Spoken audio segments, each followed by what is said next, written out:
متاسفانه امکانات خیلی ضعیفه. لباسی که من پوشیدم این اصلا مناسب نیست. من نباید اول صبح میام حرص و جوش لباس رو داشته باشم. لباس باید به وفور باشه، به وفور و لباس استاندارد.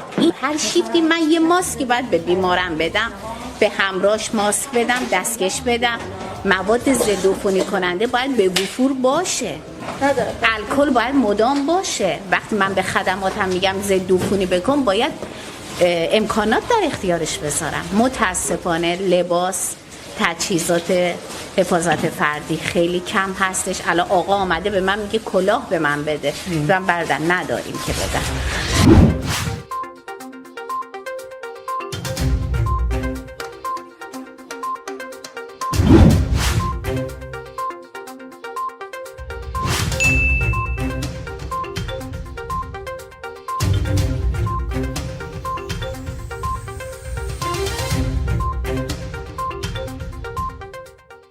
خطرناکتره برای شما. حالا کسایی که تو مس غذا بخورن با مس سر کار دارن کرونا نمیگیرن. آقا نگو اینو دوباره فردا همه جا دست میگیرن میگن گفتن تو مس تمام میکروبا رو میکشه. حالا میگن دیگه، ولی ماسکو بزنید شما. این مس بخورید ماسکو بزنید.